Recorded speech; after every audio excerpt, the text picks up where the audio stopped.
দর্শক স্বাগত UCB to the পয়েন্টে। সাথে আছি আমি সানজিদা তন্নি। দেশের রাজনৈতিক অঙ্গনে নির্বাচনকে কেন্দ্র করে যে আলোচনার ঝড়, তা শুধু রাজনৈতিক দলগুলোর মধ্যে নয়, এর বাইরে জনগণ, প্রশাসন, বিদেশি প্রভাব সবাই জানতে চাচ্ছে নির্বাচন আসলে কবে অনুষ্ঠিত হবে। এর পাশাপাশি ভোটাধিকার ফিরিয়ে আনার আন্দোলন চলছে, প্রশাসনের বিরুদ্ধে অনেকে আঙুল তুলছেন পক্ষপাতিত্বের জন্য। এমন পরিস্থিতিতে আজ আমরা খুঁজব নির্বাচনে কার জন্য অপেক্ষা। আলোচনার জন্য স্টুডিওতে আজ আছেন জোনায়েদ সাকিব, প্রধান সমন্বয়কারী গণসংহতি আন্দোলন। শুভেচ্ছা এবং স্বাগত আপনাকে। ধন্যবাদ। আমাদের সঙ্গে আছেন জনাব মাহবুব আজিজ, সাংবাদিক ও কলামিস্ট, উপসম্পাদক দৈনিক সমকাল। স্বাগত জানাচ্ছি আপনাকে। শুভ সন্ধ্যা। জি, আমরা আপনার কাছে জানবো যে নির্বাচনে আমরা কার জন্য অপেক্ষা করছি, কারোর জন্য অপেক্ষা করছি কিনা। তার আগে জোনায়েদ সাকিব, আপনার কাছে জানতে চাই, বিভিন্ন মহল থেকে বিভিন্ন ধরনের কথা আসছে, সেখানে নির্বাচনে কি আওয়ামী লীগকে পুনর্বাসন করার জন্য কোনো অপেক্ষা চলছে? ধন্যবাদ আপনাকে। আমি আমার সহ-আলোচক সহ যারা দেখছেন সবাইকে সালাম জানাই, শুভেচ্ছা জানাই। আসসালামু আলাইকুম। নির্বাচন কবে হবে এই প্রশ্ন তো আসলে উত্তর ইতিমধ্যে বর্তমান যে অন্তর্বর্তী সরকার তারা জানিয়ে দিয়েছেন। তাদের প্রাথমিক যে রোড ম্যাপ, সেটাতে এই বছরের ডিসেম্বর থেকে ২৬ সালের জুনের মধ্যে নির্বাচন অনুষ্ঠিত হবে। এটা ঠিক যে রাজনৈতিক দলগুলোর দিক থেকে কিংবা আরও অন্যান্য স্টেক হোল্ডারের দিক থেকে অনেকেই বলেছেন যে নির্বাচনের আরও সুনির্দিষ্ট রোড ম্যাপটা দরকার। কোন মাসে হবে কিংবা কবে হবে সেই জায়গাটা যদি নির্দিষ্ট করা হয়, তাহলে সেটা রাজনৈতিক স্থিতিশীলতা আনতে এবং অর্থনৈতিক স্থিতিশীলতা আনতেও একটা বড় ভূমিকা রাখবে। এখন প্রশ্ন হচ্ছে যে মানে নির্বাচন এবং সংস্কার নিয়ে একটা প্রাথমিক আমরা দেখেছি যে পরস্পরমুখী একটা জায়গা তৈরি করার অনেক ক্ষেত্রে চেষ্টা করা হয়েছে। আমাদের দলের বিবেচনায় আমরা শুরু থেকে বলে আসছি যে সংস্কার এবং নির্বাচন কোনো পরস্পর বিরোধী ব্যাপার নয়, বরং সংস্কারের ব্যাপারটা অত্যন্ত গুরুত্বপূর্ণ, যেমন নির্বাচনও গুরুত্বপূর্ণ। নির্বাচনের জন্যই অনেকগুলো গুরুত্বপূর্ণ সংস্কার প্রয়োজন আছে। আবার ধরুন পুরো সংস্কার কর্মকাণ্ডটি, যেমন সংবিধান সংস্কার সহ যাকে বলে যে সংস্কার প্রক্রিয়াটাকে একটু চূড়ান্ত করা, কার্যকর করা এবং টেকসই করা, সেটার জন্য আবার নির্বাচন দরকার। ফলে এই দুই একসাথে কেবল চলবে তাই নয়, পরস্পরের পরিপূরক। এটা হচ্ছে আমাদের ফার্স্ট স্ট্যান্ড। সেকেন্ড স্ট্যান্ড হচ্ছে যে এই নির্বাচনের আগে কি কি কাজ প্রায়োরিটি হিসেবে ঠিক করা হয়েছিল, তার মধ্যে যেমন 15 বছরের গুম, খুন, হত্যাকাণ্ড, লুটপাট এবং সর্বশেষ জুলাই আগস্টে যে নির্বিচার হত্যাকাণ্ড, তার বিচার দরকার। এবং এই বিচারে কেবল দায়ী ব্যক্তিদের যেমন বিচার হবে, তেমনি দল হিসেবে আওয়ামী লীগ যারা ক্ষমতায় ছিল এবং এইভাবে ক্ষমতা কুক্ষিগত করে রেখেছিল ফ্যাসিস্ট কায়দায়, তাদেরও দল হিসেবে দায় কতটা সেটাও বিচারের আওতায় আসা দরকার। এটা একটা গুরুত্বপূর্ণ প্রশ্ন ছিল। এর আগেও প্রাথমিক যে প্রশ্ন ছিল যে আমাদের জুলাই হত্যাকাণ্ডে যারা শহীদ হয়েছেন তাদের শহীদের মর্যাদা দেওয়া, আহতদের বিচার দেওয়া। আমি একটু যোগ করি, জাতীয় নাগরিক পার্টির পক্ষ থেকে যে কথাগুলো বলা হচ্ছে, যেমন মৌলিক সংস্কারের কথা বলা হচ্ছে, আপনারাও কি আপনাদের দলের পক্ষ থেকে একই কথা বলছেন? না, দেখুন, প্রত্যেক দল তো তার নিজ নিজ জবাবটা দেবে। আমাদের দলের দিক থেকে আমরা যে প্রস্তাবগুলো তুলেছি সেইগুলোর জবাবটা আমরা দিতে পারি। সেটা হচ্ছে আমরা বলেছি যে দুটো সংস্কার পুরো কার্যক্রম, যেটা ইতিমধ্যেই সরকারের দিক থেকে কমিশন গঠন করে তারা নিজেরা প্রস্তাবগুলো তৈরি করেছেন, সেটাও স্টেক হোল্ডারদের সাথে আলাপ আলোচনা করেছেন এবং সেই প্রস্তাব তৈরির পরে আবার সব স্টেক হোল্ডারদের দেওয়া হচ্ছে এবং সেখানে তারা মতামত দিয়েছেন এবং আলোচনাও চলছে। তা আমরা মোটা দাগে সংস্কারের দুটো ভাগ করছি। একটা হচ্ছে যে যেসব বিষয়ে সবাই একমত হবেন, সেটা একটা ভাগ। আরেকটা হচ্ছে কিছু বিষয়ে আংশিক একমত আছে এবং অনেকগুলো বিষয়ে দ্বিমত আছে। এখন কিছু আলাপ আলোচনা তো ঐক্যমত কমিশনের সাথে চলছে, রাজনৈতিক দলগুলোর ভেতরেও আলাপ আলোচনা চলছে, আরও হবে, এবং এর মধ্য দিয়ে হয়তো কিছু আংশিক ঐক্যমত্যের প্রশ্নগুলোতে আরও ঐক্যমত্য, ফুল ঐক্যমত্য তৈরি হতে পারে। এইভাবে দুটো ভাগে ভাগ হবে। একটা হচ্ছে যে এগুলোতে আমরা সবাই একমত হয়েছি, যেটাকে বলে ন্যূনতম জাতীয় ঐক্যমত্য, যেটা সর্বসম্মত হচ্ছে, সেগুলো একটা জাতীয় সনদ কিংবা জুলাই সনদ আকারে সামনে আসবে। অন্যদিকে যেগুলোতে দ্বিমত আছে আমরা মনে করি সেই দ্বিমতগুলো তো আসলে মীমাংসা করার জায়গাটা হচ্ছে জনগণের কাছে যাওয়া, কারণ জনগণের তো একটা ইনভলভমেন্ট লাগবে। জনগণ তো এখানে সবচেয়ে বড় ফ্যাক্টর, কাজেই যেসব বিষয়গুলোতে দ্বিমত আছে সেগুলো রাজনৈতিক দলগুলো জনগণের কাছে নিয়ে যাবে। জনগণ যদি তাদেরকে ভোট দিয়ে সংখ্যাগরিষ্ঠতা দিয়ে আনে তখন তারা সেই জায়গাটাতে সংসদে সেগুলোকে। আপনারা জনগণের কথা বলেন, কিন্তু জনগণ কি আসলেই কোনো ফ্যাক্টর? অবশ্যই ফ্যাক্টর। জনগণ যদি ফ্যাক্টরই না হয় তাহলে পুরো বিষয়টারই তো আসলে কোনো আর গুরুত্ব থাকে না। জনগণ অভ্যুত্থান করেছেন, জনগণ একটা নতুন রাষ্ট্র, নতুন বন্দোবস্ত, নতুন বাংলাদেশ চায় এবং সেইটা বাস্তবায়ন করার জন্যই তো সবগুলো পক্ষ। যারা জনগণকে গুরুত্বহীন করে তারা তো আসলে জুলাই অভ্যুত্থানের সরাসরি বিপরীত অবস্থানে আছে। তারা তো ফ্যাসিস্টদের অবস্থানই ঠিক, যে ও আচ্ছা জনগণের কোনো গুরুত্ব নেই, আমরা ক্ষমতায় থাকবো, আমাদের জোর আছে, গায়ের জোর দিয়ে সবকিছু করা। এবার আসি যে আরেকটা প্রশ্নে, সেটা হচ্ছে পরের প্রশ্নটি নিয়ে আমি ভাগ করি দুটো জায়গাতে। একটা হচ্ছে যে সংস্কারের মধ্যেও দুইটা অংশ আছে। একটা হচ্ছে যেগুলোতে আমরা এমনকি একমত হব, তার মধ্যে হচ্ছে সংবিধান সংস্কারের প্রশ্ন, যেটার জন্য নির্বাচন লাগবে, একটা নির্বাচিত সংসদ লাগবে। অন্যদিকে প্রশাসন থেকে শুরু করে আইন শৃঙ্খলা বাহিনী থেকে শুরু করে অনেকগুলো বিষয়ের সংস্কার, যেগুলোকে এমন ঐক্যমত্যের অংশটি নির্বাচন পূর্ববর্তী সংস্কার এবং পরবর্তী সংস্কারের কথা বলছেন, যেখানে সংবিধান সংস্কারের কথা রয়েছে। গুরুত্বপূর্ণ রাষ্ট্র প্রশ্ন। আমি নিশ্চয়ই আপনার কাছে এই বিষয়টা নিয়ে আমাকে যখন সময় দিবেন আমি পুরোটা বলার সময় দেব। নিশ্চয়ই। জনাব মাহবুব আজিজ, আপনার কাছে জানতে চাই, এই যে সংস্কারের কথা বলছিলেন, অনেকগুলো সংস্কার প্রসঙ্গও এসেছে, সেখানে সংবিধান সংস্কারের কথা এসেছে, সেখানে প্রশাসন সংস্কারের কথা এসেছে। সংস্কারের ভার, ভয় ও চাপে নির্বাচন কি দৌড়ে পালাচ্ছে, তেমনটি মনে হচ্ছে? ধন্যবাদ। না, আসলে নির্বাচন দৌড়ে পালানোর এটা তো আসলে ঠিক নয়, কারণ নির্বাচন তো হতে হবে এবং সকলেই তো চাইছেন নির্বাচন। সরকারও বলছে যে এই 25 সালের ডিসেম্বর থেকে 26-এর জুন পর্যন্ত হবে। যদি কম সংস্কার হয় তাহলে ডিসেম্বর, আর বেশি সংস্কার হলে 26-এর জুন পর্যন্ত। যে প্রশ্নটি আসলে নানান জায়গা থেকে উঠছে, আসলে কম সংস্কার বলতে ওনারা কি বোঝাচ্ছেন আর বেশি সংস্কার বলতে কি বোঝাচ্ছেন, এটা কিন্তু এই 9 মাসেও পরিষ্কার হলো না। অর্থাৎ যেটা সাকিব ভাই বললেন যে সকলেই একমত হচ্ছে জুলাই একটা ঘোষণাপত্র আসবে, 9 মাস অনেক বেশি সময় নাকি এই সব কিছুর জন্যে। গতকাল যে আলী রিয়াদ সাহেব যেটা বলেছেন যে একটি ঐক্যমত্য পরিষদের মিটিংয়ের পরে, উনি বৈঠকের পরে বললেন, উনি জাতির পক্ষ থেকে কৃতজ্ঞতা জানালেন এনসিপিকে যে এই রাজনৈতিক দলটি জন্য জাতি কৃতজ্ঞতার প্রতি। তখন কিন্তু এই এনসিপি ছিলই না, এখনো দলটির নিবন্ধনই হয়নি। কাজেই আমরা অনেক কিছু দেখতে পাচ্ছি যে এই যে কাজগুলো বোধহয় ঠিক হচ্ছে না সম্পূর্ণ। কারণ জাতি কৃতজ্ঞ, কিন্তু উনি যেটা বললেন পুরো জাতির অভ্যুত্থান, এটি কোনো দল করেনি। তো ছাত্ররা ছিল, সমন্বয়করা নিশ্চয়ই ছিল, সেই সমন্বয়ককে ধন্যবাদ জানানো যেত। এই বিষয়গুলো কিন্তু যখন সামনে চলে আসছে তখন কিন্তু নানান রকম সন্দেহ আমাদের মধ্যে জেগে উঠছে। কারণ আমরা কিন্তু গত 15 বছর হোক, আমরা যে সমস্ত নির্বাচন আমরা দেখেছি, আমরা কিন্তু এই ঢাক গুড়গুড়ের নির্বাচনগুলো দেখে দেখে অভ্যস্ত, এবং সরকার কি কোনো কিংস পার্টি করতে যাচ্ছে কিনা এটা নিয়েও অনেক সন্দেহ দেখা দিচ্ছে। কাজেই এই সংস্কার করতে করতে 9 মাস। প্রসঙ্গটা যেহেতু টানলেন, আমি একটু জানতে চাই, এনসিপির পক্ষ থেকে বলা হয়েছে যে বিএনপির হয়ে প্রশাসন কাজ করছে।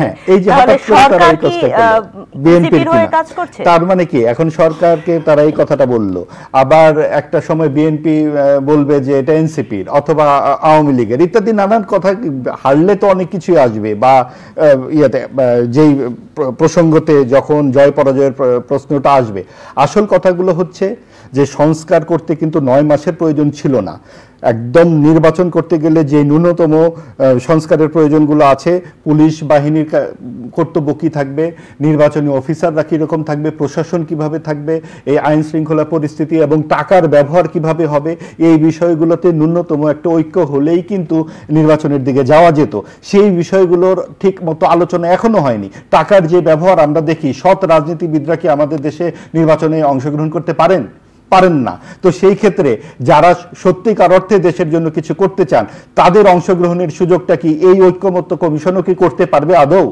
এবং সাধারণ মানুষদের যেই সমস্ত ন্যূনতম মৌলিক চাহিদাগুলো, সেই চাহিদাগুলো কি পূরণের কথাগুলো আসছে এইখানে? আসছে না। সেই আমরা যা দেখেছি বিভিন্নভাবে একটা যারা লুটপাট করে, যাদের অনেক টাকা, তাদেরকে যেভাবে এর আগের সরকার বাঁচিয়েছে, বর্তমানেও একই রকমের একটা প্রবণতা আমরা দেখতে পাচ্ছি। আগামীতেও যদি 300 সাংসদকে আমরা সেই টাকাওয়ালাদেরকেই দেখি, তাতে আমি অন্তত বিস্মিত হব না। আপনি অন্তত বিস্মিত হবেন না। ফিরবো আপনার কাছে। জনাব জোনায়েদ সাকি, আপনার কাছে জানতে চাই, আপনি সংস্কারের দুইটি দিক বলছিলেন, একটা সংবিধান সংস্কার এবং অন্যান্য প্রশাসনিক সংস্কারের কথা সম্ভবত বলছিলেন, আমি যদি ভুল না করি। সেখান থেকেই শুরু করতে চাই যে কোন ধরনের সংস্কারের কথা বলছেন, এবং পাশাপাশি যোগ করতে চাই মাহবুব আজিজের কথা ধরে যে নির্বাচনের ট্রেনের জন্য যে অপেক্ষা। আমি গতকাল মানবজমিন পত্রিকায় দেখলাম, সেখানে বলা হচ্ছে আগামী বছর এপ্রিলে নির্বাচন হতে পারে। নির্বাচন কমিশনের পক্ষ থেকেও তেমনটি বলা হয়েছে। এটি কেন? নাবালক রাজনীতিবিদরা সাবালক হবেন তারপরে নির্বাচন, এরকম কিছু? দেখুন, এর জবাব তো নির্বাচন কমিশনই ঠিকঠাক মতো দিতে পারবে। আপনার জবাবটি জানতে চাই। আমার ধারণা যে ভোটার তালিকা হালনাগাদ করা কিংবা জানুয়ারি মাস পর্যন্ত নতুন ভোটাররা আসবেন, মানে একটা তো বাংলাদেশে প্রতি বছর জানুয়ারিতে, এই বছর যারা 18 বছর পূর্ণ হলেন তাদের ভোটার তালিকা হয়। তো আগামী বছর জানুয়ারিতে আসলে আবার আরেকটা বছরের ভোটার তালিকা হয়তো সম্পন্ন হবে। সেটা হয়তো তাদের বিবেচনার মধ্যে আছে কিনা সেটা আমরা দেখতে পারি। আমাদের বিবেচনার জায়গা হচ্ছে যে সংস্কার কাজটা কোথায় এসে দাঁড়ালো। এক নম্বর হচ্ছে যে প্রশাসন বলেন, আইন শৃঙ্খলা বলেন, নির্বাচন ব্যবস্থা বলেন, স্থানীয় সরকার, যতগুলো কমিশন করা হয়েছে সংবিধান বাদে বাকি যে 5টা কমিশন আমরা জানি, কিংবা ইতিমধ্যে শ্রম আইন, তারপরে নারী সংস্কার প্রশ্ন, এইসব প্রশ্নগুলো রিপোর্টগুলো জমা হচ্ছে। এইসব অনেকগুলো ক্ষেত্রে কিন্তু যেগুলোতে সর্বসম্মত হচ্ছে সেগুলো নির্বাহী আদেশেই সম্ভব, কিন্তু সংবিধান নির্বাহী আদেশে আসলে বদলানোর সুযোগটা নেই আমরা মনে করি। সেই দিক থেকে আপনারা গণপরিষদ নির্বাচনের কথা বলছেন। আসছি সেই জায়গা থেকে আমরা মনে করি যে নির্বাহী আদেশে এই যেসব প্রশাসন সহ অন্যান্য সকল বিষয়ের সংস্কারের ক্ষেত্রে নির্বাহী আদেশেই একটা মানে সম্পন্ন করা যেতে পারে। পরবর্তীতে সংসদ এগুলোকে র্যাটিফাই করবে। কিন্তু সংবিধান সংস্কারের যে প্রশ্নটা আছে সেটার জন্য নির্বাচন লাগবে।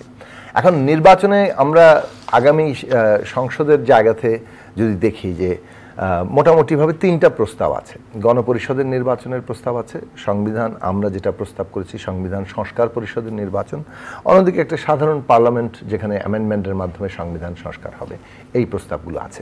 আমাদের দিক থেকে মানে পরিষ্কার বক্তব্য হচ্ছে যে লক্ষ্য হিসেবে কিন্তু সংবিধান নতুন লেখা অথবা সংবিধান পুনর্লিখন ঠিক হয়নি, ঠিক হয়েছে সংবিধান সংস্কার করা। কিন্তু এটা গভর্নমেন্ট যে সংবিধান সংস্কার কমিশন করেছে, এটা পুনর্লিখন কমিশনও করেনি, নতুন একটা খসড়া সংবিধান প্রণয়নের কোনো কমিটি হয়নি। যেহেতু সংবিধান সংস্কারের জন্যই লক্ষ্য ঠিক হয়েছে, তার জন্যই কমিশন হয়েছে, সে অনুযায়ী প্রস্তাব হচ্ছে।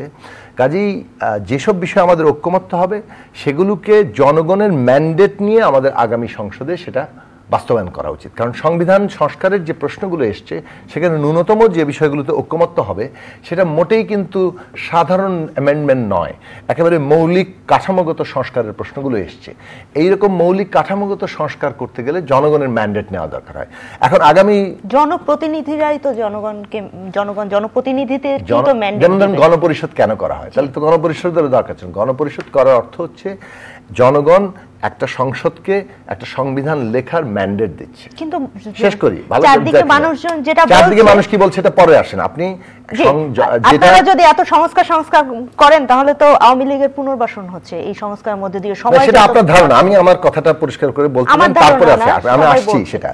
যখন গণপরিষদ মানে হচ্ছে একটা জনগণ একটা সংসদকে নতুন একটা সংবিধান লেখার ম্যান্ডেট দিচ্ছে, কিন্তু আমরা ঠিক করেছি আমরা সংবিধান সংস্কার করব, এবং এটা হচ্ছে কালেকটিভ ন্যূনতম ঐক্যমত্য। কারো কারো সংবিধান নতুন করে লেখার প্রস্তাব থাকতে পারে, সেটা সে জনগণ যদি তাদের ভোট দেয় তাহলে করবে। তাহলে সংবিধান সংস্কার করার যদি প্রস্তাব থাকে তাহলে জনগণ এই সংসদকে মৌলিকভাবে সংবিধান সংস্কার করার ম্যান্ডেট দিচ্ছে। এর ফলে যেটা হবে, আদালত এটাকে অ্যামেন্ডমেন্ট আকারে, যেভাবে একটা অ্যামেন্ডমেন্ট মানে হচ্ছে একটা বিদ্যমান সংবিধানের কোনো একটা বিষয় সংশোধন করা, সেটা সংবিধানের আলোকে হলো কিনা এটা আদালত কিন্তু হস্তক্ষেপ করতে পারে অভিভাবক হিসেবে।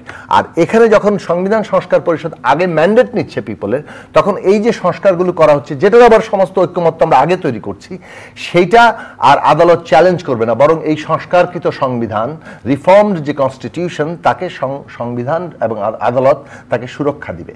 এই যে পার্থক্যের জায়গাটা, অর্থাৎ জনগণের অনুমোদন নিয়ে আপনি মৌলিক সংস্কারের জায়গায় যাচ্ছেন, এই কারণে এই সংসদটাকে সংবিধান সংস্কার পরিষদ বলা দরকার।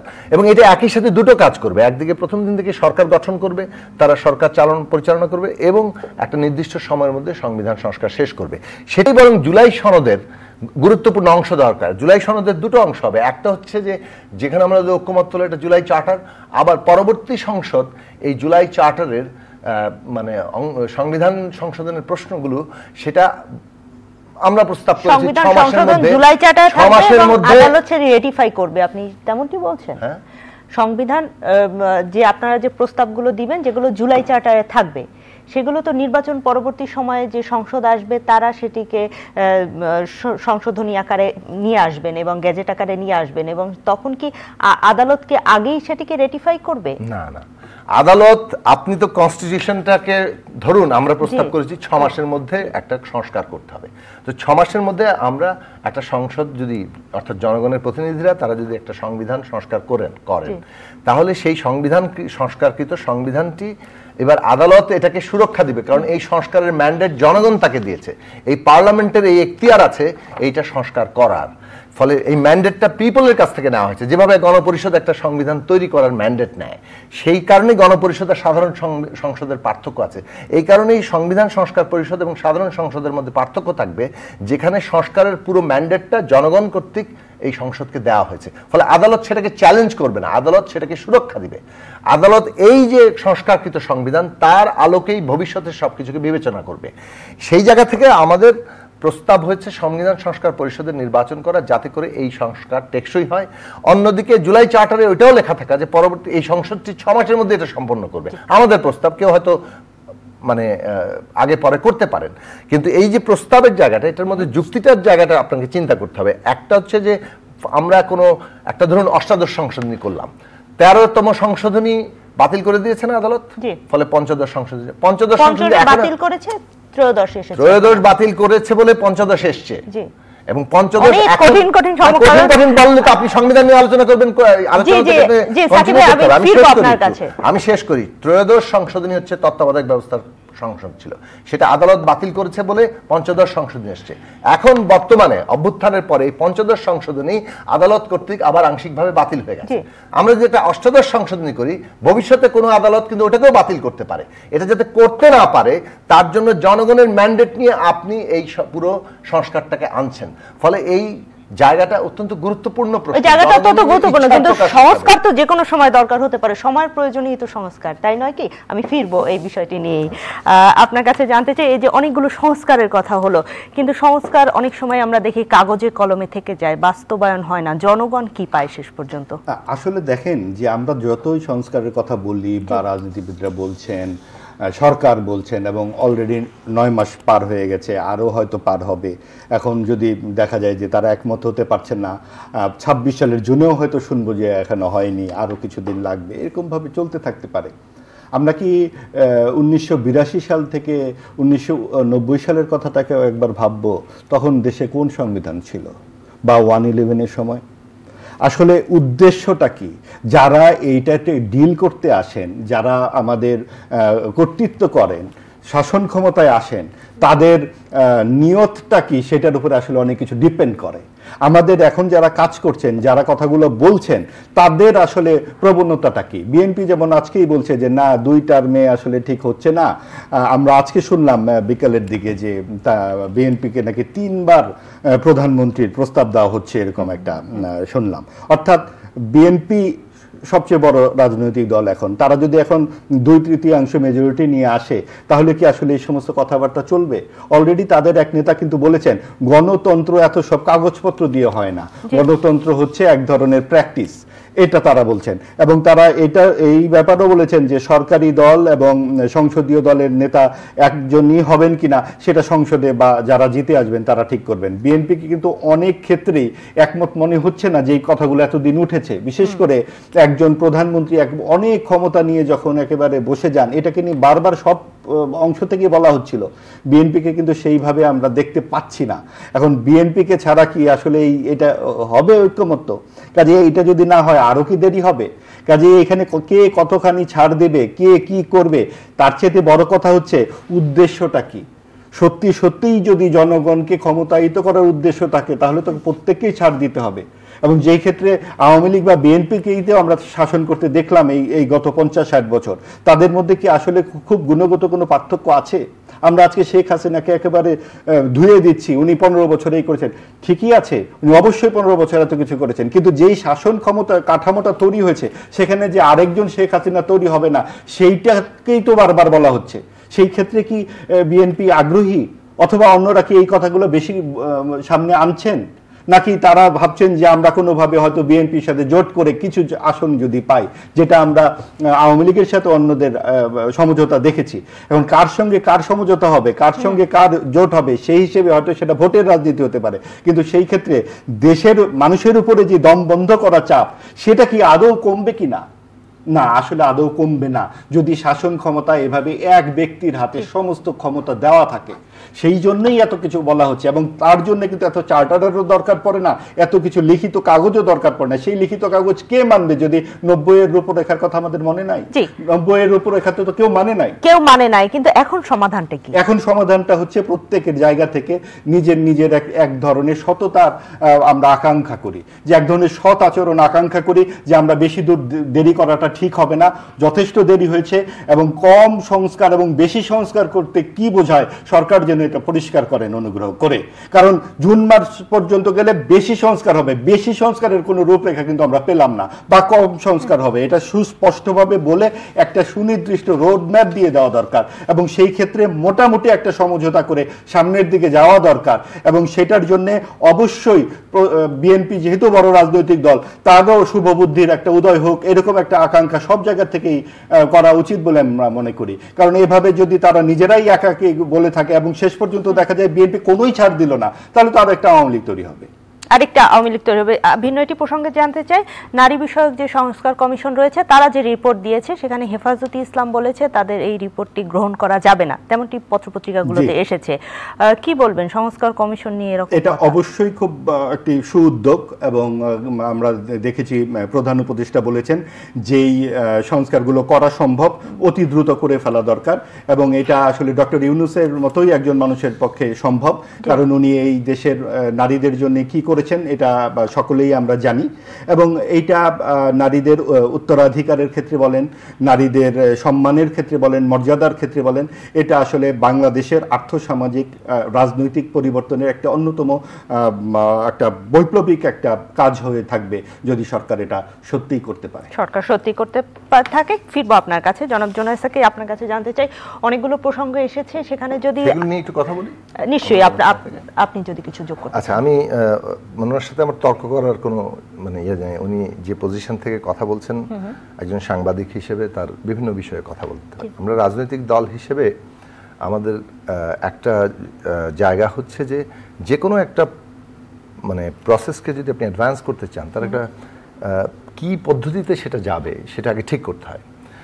জুলাই অভ্যুত্থান একটা এটা একটা সকলের অংশগ্রহণ আছে, এখানে একক কোনো দল একটা প্রাধান্য বিস্তার করে পুরোটার নেতৃত্ব দিয়ে ফেলেছে, পুরো রাষ্ট্রশক্তির উপরে তার একটা নিয়ন্ত্রণ কায়েম করেছে, ব্যাপারটা এই জায়গাটাতে নেই। ফলে যেহেতু এটা কালেকটিভলি হয়েছে, একটা কনসেনসাসের ভিত্তিতেই আমরা এগোতে পারি। পদ্ধতিটা কি হবে, আপনি যেটা চাইলেন সেটাই হবে, এটা কোনো পদ্ধতি হতে পারে না। এটা পদ্ধতি গেলে বাকিদের সাথে কনফ্লিক্ট লাগবে, সংঘর্ষ লাগবে, আপনি যেটা বললেন এর ফাঁক দিয়ে পতিত ফ্যাসিস্টরা আসবে। এখন তাহলে আমাদের কনসেনসাসের ভিত্তিতে আগানো দরকার, এটা হচ্ছে পদ্ধতিগত জায়গা, এবং সরকারও কিন্তু এর বারবার বলেছে যে কনসেনসাসের ভিত্তিতে তারা এগোবেন। তাহলে কনসেনসাসে আমি হয়তো বিএনপির সাথে এই বিষয়ে আমার ঐক্যমত্য হচ্ছে না, কিংবা অন্য কোনো দলের সাথে ঐক্যমত্য হচ্ছে না, কিন্তু আমাদের তো হচ্ছে না কেন? বিএনপির সঙ্গে তো আপনারা যুগপৎ আন্দোলন করেছেন। না, আরে যার যার দলগত প্রস্তাব আছে না, আন্দোলন করা, শেখ হাসিনার পতনের জন্য আন্দোলন করা, রাষ্ট্র ব্যবস্থার সংস্কারে কোনটা কি হবে, দুইটা তো এক জায়গা নয়। সুতরাং শেখ হাসিনার পতন ঘটেছে, সেটার জন্য সবাই এক জায়গায় এসছে, কিন্তু রাষ্ট্রটার রূপ কিভাবে হবে, আমরা যেভাবে একটা নতুন রাজনৈতিক বন্দোবস্ত চাই, সেটা তো একইভাবে সকলেই নাও চাইতে পারে। ফলে আমার চাওয়াই কি একমাত্র হবে? যদি আমাদের সেই রকম ভাবে জনম্যান্ডেট এবং নিয়ন্ত্রণ থাকতো, তাহলে সেটা হয়তো সেই জায়গায় যেতে পারতো। একেবারে পরিষ্কার, নতুন রাজনৈতিক বন্দোবস্তটা কি? নতুন রাজনৈতিক বন্দোবস্ত মানে পুরো ক্ষমতা ব্যবস্থা, যেটা আমাদের রাজনীতি, অর্থনীতি, সমাজ এবং সংস্কৃতিকে নিয়ন্ত্রণ করে, সেই ক্ষমতা ব্যবস্থাটার বদল ঘটানো। ক্ষমতা ব্যবস্থার বদল ঘটানোর জন্য বিদ্যমান যে ফ্যাসিস্ট বন্দোবস্তটা আছে, এই ক্ষমতাটা ফ্যাসিস্ট ক্ষমতা, এইটাকে জনগণের কাছে জবাবদিহিমূলক একটা ক্ষমতা। প্রিয় দর্শক, ইউসিবি টু দ্য পয়েন্টে আমরা আছি অনলাইনে। আপনারা আমাদের সঙ্গে ফেসবুকে, ইউটিউবে আমাদের সঙ্গে যুক্ত থাকতে পারেন এবং বিশ্বের যে কোনো প্রান্ত থেকে এই আয়োজনটি উপভোগ করতে পারেন। আচ্ছা, আমি একটু দ্রুত শেষ করি, আপনাকে পয়েন্ট করি। সেটা হচ্ছে যে এই যে নতুন ক্ষমতা ব্যবস্থা কিংবা যেটা জনগণের কাছে জবাবদিহিমূলক, জনগণ ক্ষমতার কেন্দ্র, তার অধীনে থাকবে তার প্রতিনিধিরা, এই যে জায়গাটা প্রতিষ্ঠা করা যেটা উল্টো ছিল, সেই জায়গাটা যদি আপনাকে করতে হয়, এখন আমরা কনসেনসাসের ভিত্তিতে এগোতে পারি, বাকিটা জনগণ ঠিক করবে। ধরুন আমার প্রস্তাব যদি জনগণ সমর্থন করে, আমাদের দলের প্রস্তাব, তাহলে তারা আমাদেরকে ভোট দিয়ে সংখ্যাগরিষ্ঠতা দিবে, আমরা সেটা কি বলে বাস্তবায়ন করব। এখন ঐক্যমত্য এবং অনৈক্যের জায়গাগুলো জনগণের কাছে ছাড়া ছাড়া আপনি আমাকে পদ্ধতি দেখান, পদ্ধতি প্রস্তাব করেন। পদ্ধতি প্রস্তাব না করে আপনার আকাঙ্ক্ষা আপনি বলতেই পারেন, যে কেউ প্রত্যেকের আকাঙ্ক্ষা বলছে, আমি যেমন আমাদের দলের আকাঙ্ক্ষা বলছি, কিন্তু সেটাই একমাত্র আকাঙ্ক্ষা, এইটা ভাবার কোনো জায়গা নেই। এই আকাঙ্ক্ষা জনগণ সবচেয়ে বেশি সমর্থন করে কিনা সেটার জায়গাটা হচ্ছে হয় নির্বাচন, আর নাহলে আপনাকে আরেকটা বিপ্লব করতে হবে। ফলে এই দুইয়ের মাঝখানে কোনো পদ্ধতি নাই। ফলে আমরা কনসেনসাসের যে পদ্ধতির কথা বলছি, সেখানে সংস্কারের জায়গাগুলোতে আমাদের ঐক্যমত্য যেগুলোতে হবে, সেইগুলো এখন বাস্তবায়নের প্রশ্ন। এখন সংস্কার যে কোনো সময় হতে পারে। ধরুন একটা রিফর্ম কনস্টিটিউশন হওয়া গেল, তাতে কি কনস্টিটিউশন শেষ? কোনোদিন আর কনস্টিটিউশন সংস্কার করা হবে না? নিশ্চয়ই তখনকার পদ্ধতি অনুযায়ী করা হবে। তখন যদি এটা কেবলমাত্র একটা নির্দিষ্ট প্রশ্নের সংস্কার হয় অথবা অ্যামেন্ডমেন্ট হয়, তখন অ্যামেন্ডমেন্ট আকারে আসবে। আবার যদি কেউ ফান্ডামেন্টালি ওই শক্তি অর্জন করে যে এই সংস্কারকৃত সংবিধানও আমাদের কিছুই দিতে পারলো না, দেন তারা আবার একটা জনগণ যদি ওই রকম অভ্যুত্থানে আসে, ওই রকম বিপ্লবের জায়গায় আসে, সে নতুন সংবিধান করবে। প্রশ্নটা হচ্ছে যে জনগণের ইনভলভমেন্টের মধ্য দিয়ে আমরা যখন এগোই, তখন আমাদের প্রত্যেকটা দল, স্টেক হোল্ডারকে মিনিমাম বিবেচনা এনে কমন মিনিমামের মধ্য দিয়ে আগানো, অনৈক্যের জায়গাগুলো জনগণের কাছে ছেড়ে দেওয়া, এর পদ্ধতিতে আমরা এগোবো। 90-এর আন্দোলনের ক্ষেত্রে যদি আমরা আসি, 90-এর আন্দোলনের যে ঐক্যমত্য হয়েছিল, সেগুলো কতগুলো রাজনৈতিক দলের মধ্যে একটা ঐক্যমত্য। ওই ঐক্যমত্যের কোনো যাকে বলে আইনগত কোনো রকম বাধ্যতার কিছু ছিল না। ফলে সেইটার বাস্তবায়ন করার জায়গা থেকে কেউ আসেনি। এবং সবচেয়ে বড় ব্যাপার হচ্ছে 90-এর আন্দোলনের যে 3 জোটের রূপরেখা, তার মধ্যে সংবিধানের ক্ষমতা কাঠামোগত পরিবর্তনের তেমন কোনো প্রস্তাবই ছিল না। একটাই প্রস্তাব ছিল যে সংবিধানের মধ্যে আছে যে বিচার বিভাগকে স্বাধীন করতে হবে। তো বিচার বিভাগকে স্বাধীন করতে হবে, এই কথাটা তো সংবিধানের মধ্যে লেখা আছে, কিন্তু এটার স্বাধীনতা বলতে কি বোঝায়, তার ফিচার্স কি, তার সুনির্দিষ্ট প্রস্তাবগুলো কি, সেটা পর্যন্ত ওখানে ভালো মতো উল্লেখ ছিল না। কাজেই রেডিও টেলিভিশনের স্বায়ত্তশাসন এখন কোনো প্রাসঙ্গিক বিষয়ই না। বিষয় হচ্ছে যে সমগ্র মিডিয়ার স্বায়ত্তশাসন, মানে তখন বাংলাদেশ টেলিভিশন আর রেডিওই ছিল। এখন প্রশ্ন হচ্ছে যে সংবাদ মাধ্যম সহ সমস্ত মাধ্যম স্বাধীন থাকবে কিনা, তার জন্য মিডিয়া কমিশন প্রস্তাব করছে। সেই প্রস্তাবগুলোতে রাজনৈতিক দলগুলোরও মানে মতামত আছে। সেখানেও কিন্তু আপনাকে হয় কমন মিনিমাম, আর কমন মিনিমামের বাইরে যেটা থাকবে ওটা জনগণের কাছে যেতে হবে। ফলে আমাদের এখানে নতুন যে বাস্তবতাটা তৈরি হয়েছে, যে এইবার রাজনৈতিক সংগ্রামের ভেতরেই সংবিধান সংশোধন, সেগুলো মৌলিক কাঠামোগত, দ্বিকক্ষ বিশিষ্ট পার্লামেন্ট, প্রধানমন্ত্রীর মেয়াদ কত হবে, আমাদের এখানে তো বিএনপি মানছে না। সেই ক্ষেত্রে আপনারা কি করবেন? কোনটা বিএনপি? এই যে আপনি যেগুলো বলছেন, না বিএনপি মানছে না মানে বিএনপি যেগুলোতে মানছে না সেগুলো নিয়ে তো আমাদের জনগণের কাছে যেতে হবে। আর বিএনপি যেগুলো মানছে জনগণের কাছে যেতে হবে। আমি কোন প্রক্রিয়ায় যাবেন? নির্বাচনের মধ্যে যেতে হবে। তখন যে বিএনপি 2/3 জিতে আসে, তখন কি হবে? জনগণ যদি কাউকে 2/3 মেজর দিয়ে, আপনি কি করার পদ্ধতি আছে? আপনি কি একটা শেখ হাসিনা হতে চান? তাই তো হচ্ছে না, আপনি তো জনগণকে বাইপাস করতে চাচ্ছেন, অর্থাৎ কোন জনগণের রায় ছাড়াই আপনি কোনো কিছু একটা চাপিয়ে দিতে চাইছেন। তাহলে সেই জিনিসটা টেকসই হবে? তাহলে তো সেটি আবারও 3 দলের সেই রূপ। আপনি আমাকে বোঝান যে টেকসই হবে? আপনি যদি নির্বাচনের মধ্য দিয়ে মানে জনরায় আপনাকে নির্বাচিত করে জনগণ, তাহলে আমি কি, আমরা গণতন্ত্রের পক্ষে, আমরা গণতন্ত্র যদি মানি, বানানো গণতন্ত্রের পক্ষে থাকলে হবে কিভাবে? আপনি আপনারটা তো বানানো না, শুধু কল্পিত একটা শেখ হাসিনার গণতন্ত্র হয়ে যাচ্ছে। আপনি যা ভাবেন সেইটাকে গণতন্ত্র বলছেন, এটা গণতন্ত্র না। হাসিনা বানাতে চাচ্ছে। আপনি একটা সাধারণ মানুষ, এক মাহবুব আজিজ কি এই নির্বাচনে দাঁড়াতে পারবে? কোথায়? এই যে নির্বাচনে আপনারা বলবেন সেটা জন্য আমরা সংস্কার করছি যাতে মাহবুব আজিজ দাঁড়াতে পারে। এই কথা কি বলা হচ্ছে? আপনারা তো খালি বারবার বলছেন 2 বার, বারবার বলছেন যে 3 টার্ম, কি এই কে বলেছে 2 বার? আপনি কি আমার বক্তব্য প্রস্তাব সম্পর্কে জানেন? না এই যে একটু আগে আপনি বললেন না, কি বললাম, যে দ্বিকক্ষ বিশিষ্ট পার্লামেন্ট এবং প্রধানমন্ত্রী 2 বারের বেশি হতে পারবে না, এখনই বললেন। হ্যাঁ, তো এই 2 এইবারের বেশি যে হতে পারবে না, এর আগে বেশি জরুরি না যে কারা নির্বাচনে অংশগ্রহণ করতে পারবে এবং তাদেরকে নির্বাচনে অযোগ্য ঘোষণার ব্যাপারে আপনাদের কি কোনো কথা আছে? সংস্কার কমিটিতে এইগুলো বলা হয়েছে? আমরা পাই নাই, গণমাধ্যমে পাই না। আপনারা যদি পান না, কারণ আপনাদের গণমাধ্যম কিভাবে চলে, কিভাবে ক্ষমতার লেজুর ভিত্তি করে, এটা তো আমরা দেখে এসেছি এবং সেটা এখনো করছেন কিভাবে সেটা আমরা দেখে এসেছি। এই মিডিয়া যে কিভাবে ক্ষমতার লেজুর ভিত্তি করে সেটা আমরা খুব পরিষ্কার করে নিশ্চয়ই। বলে এইটার জায়গা থেকে আপনি কথা বলেন না, আপনারা মিডিয়া হচ্ছে এবং এই মিডিয়ার একটু ভালো করে শুনুন, অন্য কিছু বলতে দেন। এইভাবে কেন আপনি বলবেন লেজুর ভিত্তি করে? আপনাদের এই গণ অভ্যুত্থান যেটা হয়েছে সেখানে মিডিয়ার অংশগ্রহণ নাই কোথায়? এটাই তো বললাম, যখন মিডিয়ার করার কথা নয়, আপনি যদি মিডিয়ার গণঅভ্যুত্থানের অংশ আপনি যেটা করার কথা সেটা যদি আপনি কিছু অংশে করেন তারপর বললেন আমরা কি ওটাও করিনি। আমরা যে কথাটা বলছি যে মিডিয়ার তো যেমন মিডিয়া খুব সিলেক্টিভ, মিডিয়া কার কথা বেশি প্রচার করছে সেটা তো খুব সিলেক্টিভ। তাহলে আপনি যখন আমার সাথে কথা বলছেন, আমি একটা রাজনৈতিক দল করি, আমাদের একটা সংগ্রাম আছে এবং আজকের এই সংস্কারের সংগ্রামে কারা বাংলাদেশে এই সংস্কারটাকে রাজনৈতিক মুখ্য প্রশ্ন করেছিল সেটাও আপনাদের হিসেবের মধ্যে থাকা দরকার। যদি হিসেবের মধ্যে থেকে থাকে তাহলে এটা এই জায়গাটা যে আমরা বলেছি বলে আমরা বলেছি আমরা সংগ্রাম করছি বাংলাদেশের চোর লুটেরা এই যারা এখানে জনগণের সম্পদ দখল করেছে তারা তাদেরকে নির্বাচনে অযোগ্য করার জন্য সেই অনুযায়ী আইনি প্রক্রিয়াটা চালু করতে হবে। তো সেটা তো আমাদের দাবির মধ্যে আছে। কারা নির্বাচনে অংশ নিতে পারবে সেই প্রশ্নে পরিষ্কার করে আমাদের প্রস্তাবগুলো আছে। সেই প্রস্তাবগুলোর গুরুত্ব তো মিডিয়া পাচ্ছে না। মিডিয়ার কিছু দল মিডিয়া কয়েকটি দলকে প্রধানত প্রচার করে, মিডিয়া কয়েকটি দলের বক্তব্যকে সামনে নিয়ে আসে, বাকিদের বক্তব্য দেওয়ার জায়গা হয় না। সাকিব ভাই যেভাবে বলছেন, তাহলে আজকে সাকিব ভাই হলেন কি করে মিডিয়া যদি তাকে গুরুত্ব না দিত? অনেক নেতা আছে, সাকিব ভাই এত জনপ্রিয় এবং এত গণমাধ্যমে উনি তো একদম সরব উপস্থিতি হয়, কাজে মিডিয়া তাকেও তো পিক করেছে।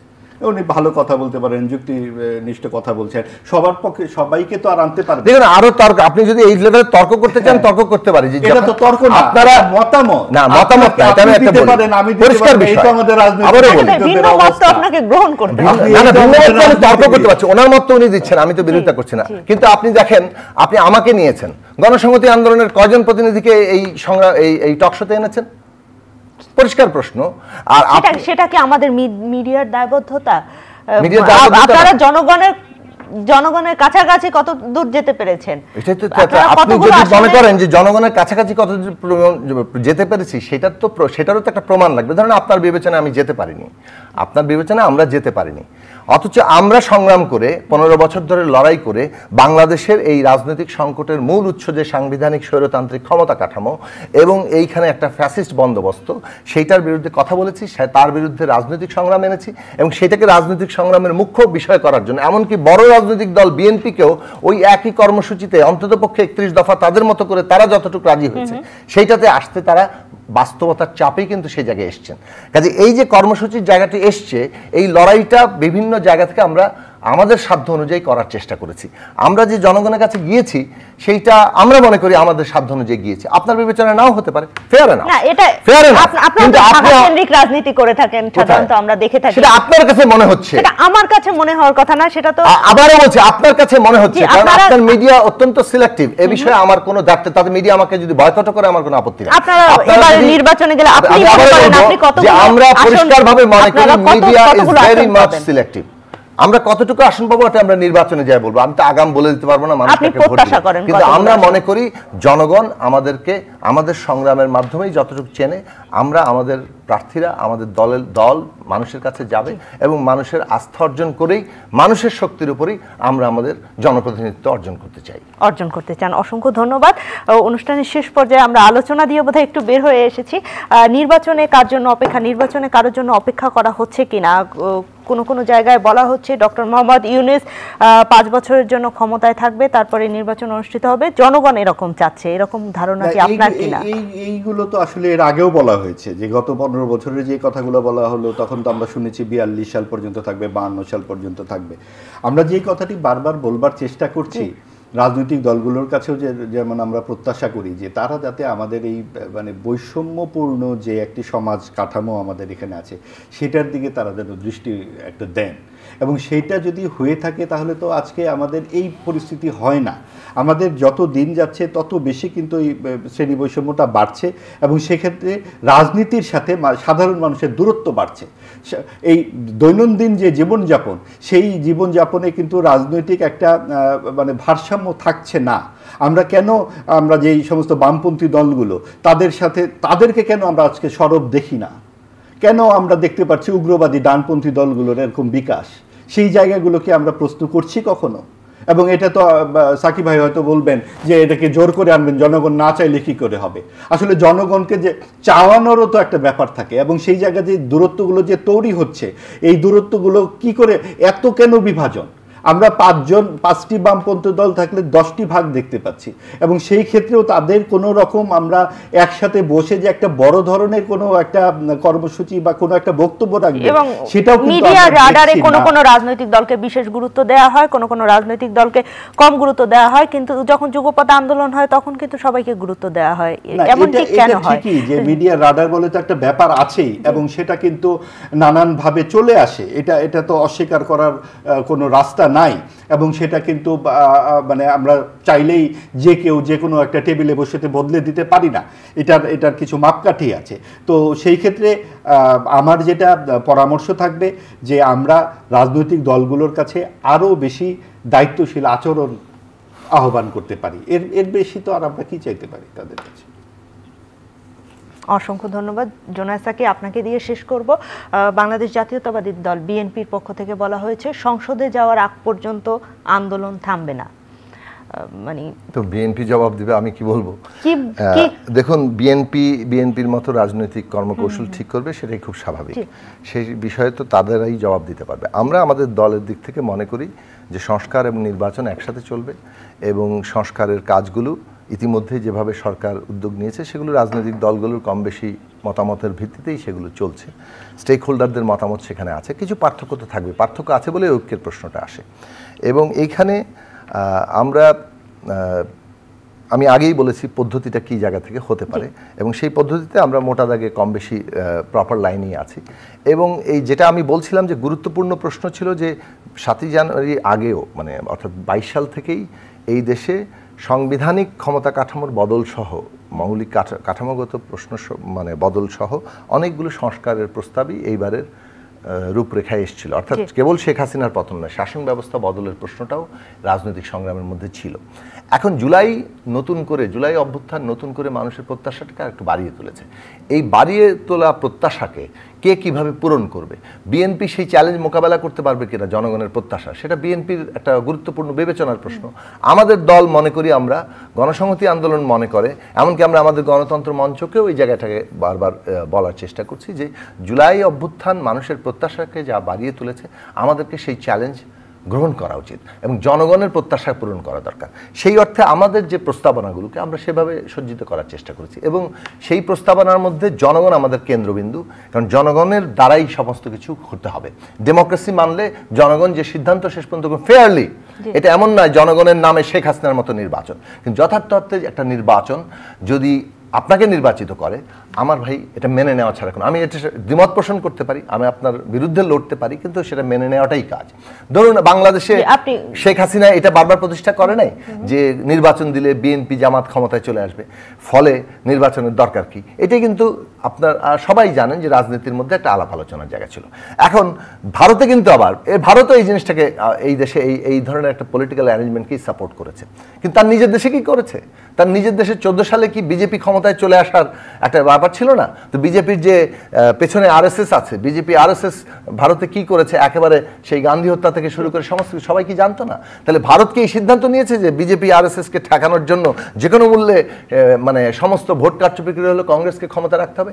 তারা কিন্তু ভোটে গিয়েছে, ভোটে যাওয়ার ফলে ভোটের প্রক্রিয়াতেই হয় ভারতে গণতন্ত্র কিংবা মানবাধিকার কিংবা অন্যান্য প্রশ্নগুলো কিংবা যারা উদারপন্থী সেই শক্তি যদি যারা মনে করে তারা জয়লাভ করবে, আর না হলে ভারতের জনগণ যদি বিপ্লব করে পুরো পরিস্থিতির পরিবর্তন আনতে পারে সেটা করবে।